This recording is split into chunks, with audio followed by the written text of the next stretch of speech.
Welcome to this week's edition of Mountain Outhouse. I'm your host, Jam. This is the craziest happened in running this week. This week's stories include everything UTMB, a new speed record on the Appalachian Trail, and fires out west. This year's Ultra Trail du MontBlanc most definitely lived up to its hype as likely being the most competitive ultra trail race ever, and was compounded by gnarly weather throughout most of the event, which spat rain and snow on competitors making their way around the MontBlanc Massif. Okay, let's get into the races. In the ladies' event, Nuria Pikus took an early lead and pretty much dominated most of the remainder of the race, leading all the way to the finish line. Making things interesting near the end was Andrea Hooser, who was fast closing on Pikus, who was reduced to just a walk in the final 20K of the race. In the end, just 3 minutes separated these two amazing ladies. Taking the third spot on the podium was Christelle Bard, who placed in the same position at last year's CCC. Pre-race favorite Carolyn Chevreau pulled the plug after not feeling well mid-race. Yeah, that Hard Rock UTMB double is no joke. For the American ladies, it was a tough day out there, but most of the top-billed athletes did finish the race, maybe just a bit slower than they'd like to. Amy Sproston took home 8th, with Stephanie Violet tying for 15th, just ahead of Amanda Basham, Casey Lichtai, and Magdalena Boulay, who all came in together in the 17th position. As outspoken as I am about no hand-holding at the finish line, it seems pretty damn appropriate to see these ladies come across the line together. Huge kudos. Okay, on to the guys. The Coconino Cowboy, Jim Walmsley, has gotten a lot of flack for his bold statements and brash racing style at his first two 100-mile attempts at Western States, and took a markedly different approach at this year's UTMB. Kind of hard not to with the likes of Kilian Jornet, Francois Dehaene, and Xavier Thevenard, all past multiple-time winners of the race towing the line. Several times coming into aid stations in first place early on, Jim was seen waiting like a little puppy for the others to come through. It appears he was attempting to hold himself back. If you check his Twitter race day, it made it seem like he was waiting for the right moment to lay down the hammer and drop those guys for good, but ultimately just past the 100K mark, Jim faltered and Francois opened up a lead he would ride to the finish, placing first in just over 19 hours, a new course best. Kilian, visibly tired and working hard late into the race, just could not keep pace with trail wizard Francois and finished second. Our boy Tim Tollefson again rounded out the podium spot for the second consecutive year, just 37 minutes back behind Kilian. How about that live coverage at UTMB? I didn't even have to leave my bed and I was in Chamonix.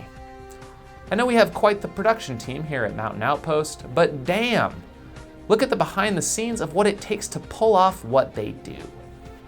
We've also got to mention the 101-kilometer CCC race, which travels from Courmayeur, Italy back to Chamonix, France, mostly along the final 60 miles of the UTMB course. Americans took home both wins with Hayden Hawks. Et le voilà! Un tonnerre d'applaudissements pour Hayden Hawks! Number 1! And Claire Gallagher showing their dominance by each handily winning their events. The lesser-known 119-kilometer TDS also took place, and yeah, I ran that one this year, finishing in a dominating 192nd place. Oh crap, I guess that's not so good. Anyways, Mimi Kodka of Sweden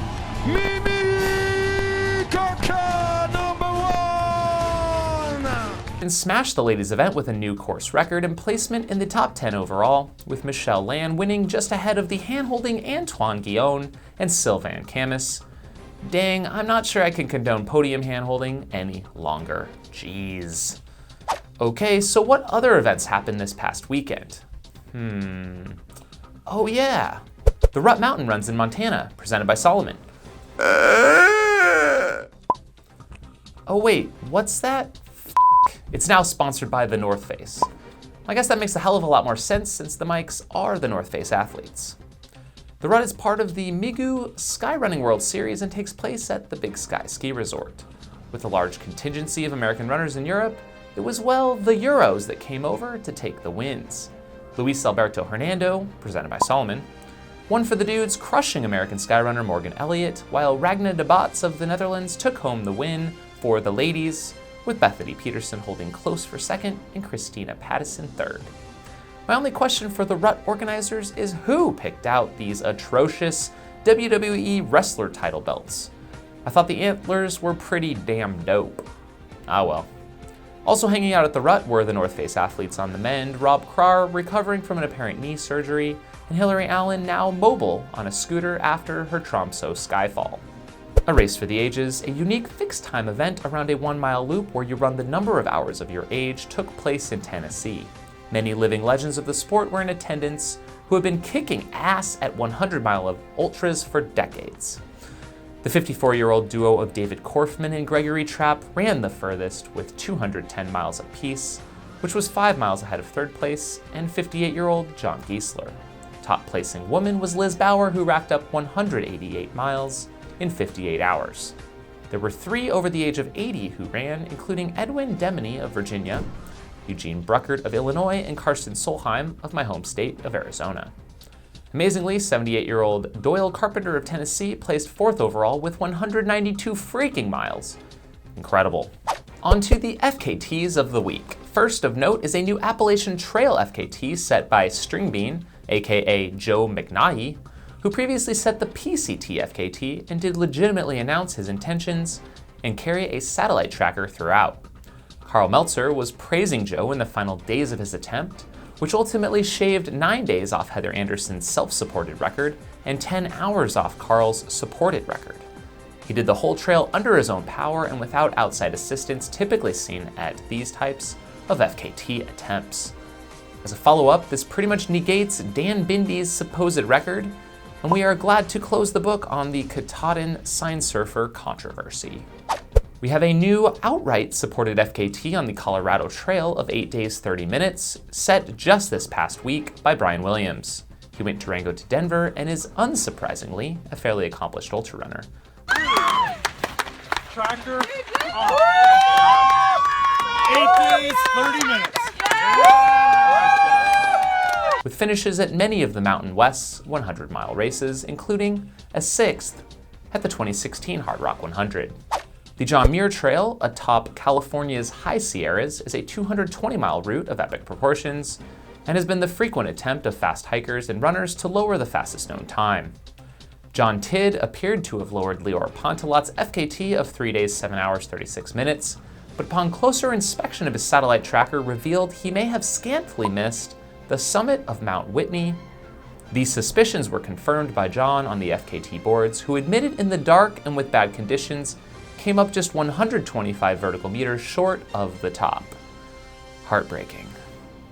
You won't have to wait long for another high-profile attempt, as Francois Dehaene, winner of this year's UTMB, just announced via post-race interview on iRunFar.com that he will be attempting it himself in just a few short weeks.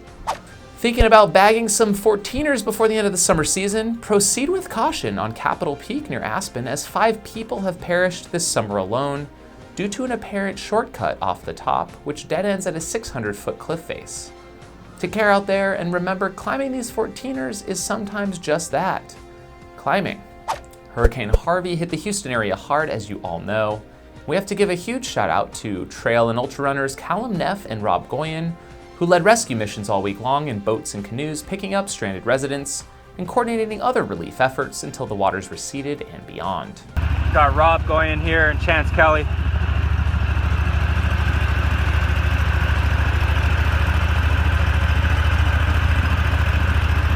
We've been rowing the past 45 minutes and finally came across some people with a motorboat. Oh man, it's been a long 24 hours, but totally worth it. Kudos to you guys. If you'd like to help other affected runners besides donating to relief organizations, Fleet Feet Sports is collecting shoes to send to the area for runners who may have lost theirs. With the majority of the West on fire, multiple ultra running races have been affected, both in the near and long term. Immediately, Hal Kerner has made the decision to cancel the 2017 Pine de Paul 100 and roll over entries to next year. If you still need that Western States qualifier, there are still a few races open this fall, or you could just come on down to Javelina, y'all. Several Rain Shadow running races have been affected, including the Gorge Waterfalls 50K 100K courses, as well as the Crystal Mountain Sky Marathon, which just announced cancellation for 2017. If you know of other affected races or race courses, we'd love to know about more of them. Best wishes to those affected by and fighting these fires. Gotta take a quick moment of silence for Hoka athlete and runner David Torrence, who passed away in nearby Scottsdale. Gone too soon. A new movie is touring this fall all about the Barkley marathons, featuring last year's U-Boaty, Gary Robbins, filmed and produced by the GingerRunner himself. Tickets are going faster than me running down Ratjaw in a dense fog. Buy 'em. Looking ahead to this year's Superior 100 trail race, are two athletes hitting a historic milestone of both going for their 100th career 100-mile finish. That's a lot of zeros. Both Susan Donnelly and John Taylor, if they finish, which come on, I'm pretty sure they will reach this incredible status. This will make 17 finishes for Susan and 9 for John of the Superior 100 alone. Thinking there's no harm in banditing a race? Race organizers have a different view, and I bet the other racers in the race aren't too keen on it either. Things stepped up a level at the Disney 10K when a known bandit, who literally stole a bib by using a forged identity, was discovered and detained at the finish line of the race. Hot damn, that's some pretty fine work, Disney. Cheaters, you will be found out, and you will pay. It's just a matter of time. Keep it clean, y'all.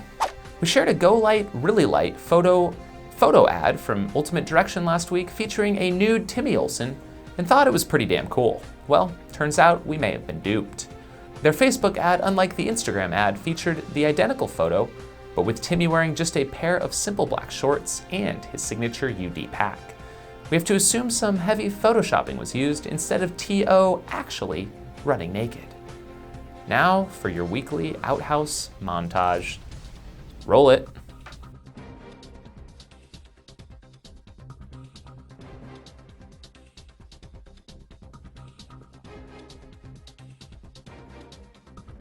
And to wrap up this week's episode, your cute goat moment of the week.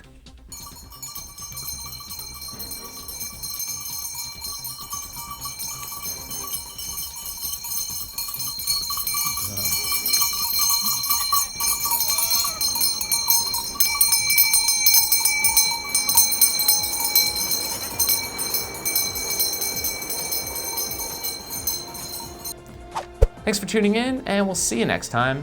If you have crazy stories to share, or have ever used a mountain outhouse, tweet us, or dip into our Insta DMs at Mountain Outpost. Have a week.